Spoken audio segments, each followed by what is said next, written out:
Habe ich mir jetzt die Schminke verwischt? Nee, ne? Moin zusammen, hier ist wieder Sebastian von Contec und ich zeige euch heute, wie ihr Verschleiß an eurem Antrieb erkennt und wie ihr eure Kassette wechselt.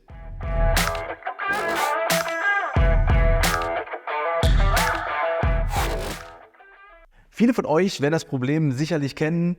Die Kassette rutscht durch, beziehungsweise die Kette auf der Kassette rutscht durch, macht Geräusche, schaltet nicht mehr sauber. Da bleibt eigentlich nur noch eins zu tun: die Kassette muss neu. Natürlich müsst ihr nicht nur die Kassette wechseln. Wenn schon mal so ein Verschleiß aufgetreten ist, wechselt ihr am besten alles. Sprich, vordere Antriebskomponenten und natürlich auch die Kette. Wie ihr die vorderen Kettenblätter wechselt, das zeigen wir euch hier unten in der Videobeschreibung in dem Link zu unserem Blog. Zum Verschleiß. Kassette, Kette, Antriebskomponenten sind Verschleißteile, sprich durch eure Fahrten nutzt ihr die Teile automatisch ab. Kleiner Tipp: Wenn ihr rechtzeitig eure Kette zum Beispiel wechselt, habt ihr auch länger was von Antriebskomponenten wie der Kassette, die verschleißt dann dadurch nicht ganz so schnell. Wir kümmern uns heute aber erstmal um die Kassetten. Wie erkennt ihr am besten, dass eure Kassette verschlissen ist? Ganz einfach. Die Zähne an eurer Kassette werden spitzer. Das passiert vor allem dadurch, dass an den Stellen, wo die Kette eben das Ritzel antreibt, der Druck so hoch ist, dass sich die Zähne entsprechend verformen. Genau an der Stelle, wo das Kettenröhrchen an dem Ritzel ansetzt, entsteht ein sogenannter Grat. Wenn eure Kassette bzw. die Zähne eurer Kassette also mittlerweile aussieht wie kleine Haifischflossen, dann wechselt sie auf jeden Fall. Wir von Contec empfehlen euch beim Wechseln natürlich den Wechsel auf unsere neue Kassettenserie Grat. Wir haben für euch die Grat HT und die Grat LG. Die Grat und die Grat HT haben wir in den Varianten 8 bis 12-fach.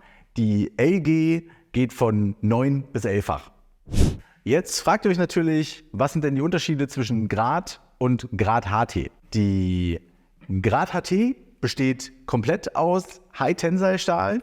Bei der Grat-Variante besteht das größte Ritzel aus Aluminium und der Rest aus High-Tensile-Stahl.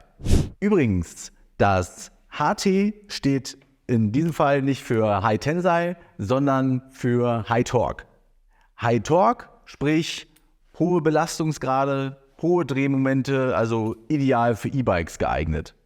Wie schafft es diese Kassette, diesen hohen Belastungen standzuhalten? Der Spider, also ja, sozusagen das Fundament der Kassette, ist hier entsprechend verstärkt.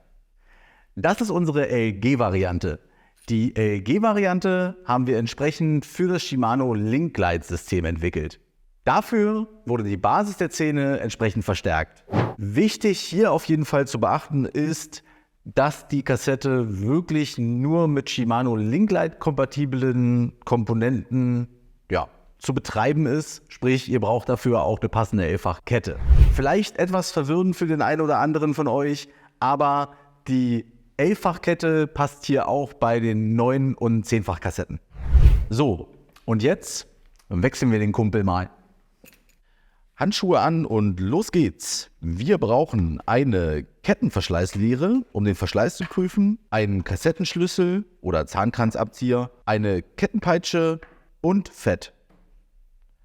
Zum Prüfen des Verschleißes legt ihr die Kettenverschleißlehre auf die Kette auf. Dafür legt ihr die Einbuchtung am hinteren Ende der Lehre auf ein Kettenglied. Die Nase vorne fällt dann zwischen die Kettenglieder.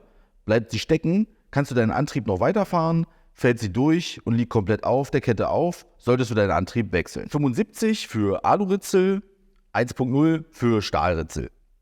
So, Verschleiß gecheckt. Nun können wir das Hinterrad entnehmen. Dazu entfernen wir als allererstes die Achse. Ziehe das Schaltwerk beim Herausnehmen leicht nach hinten, dann fällt das Laufrad eigentlich fast von alleine raus. Achte darauf, dass die Kettenpeitsche zu deiner Kassette passt. Je mehr Ritzel du auf deiner Kassette hast, desto dünner muss die Kette der Peitsche sein, da der Abstand zwischen den einzelnen Kettenblättern immer kleiner wird.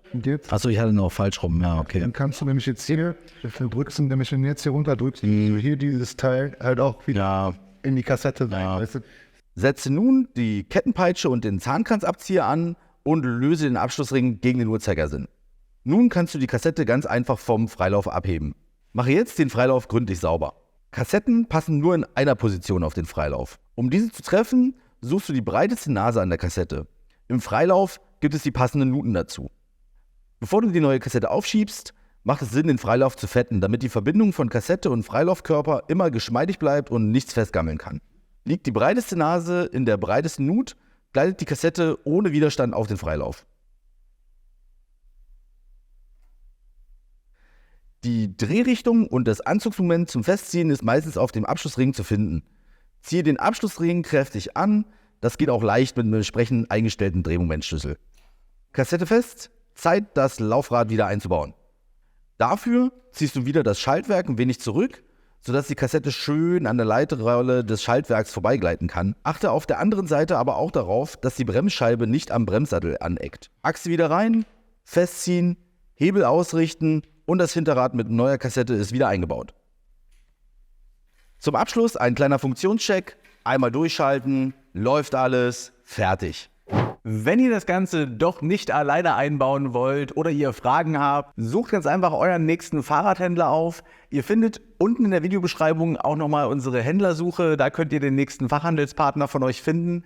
Und ja, wir hoffen, euch hat das Video gefallen. Lasst ihr immer gerne einen Daumen nach oben da. Wir freuen uns auf eure Kommentare und bis zum nächsten Mal. Ciao!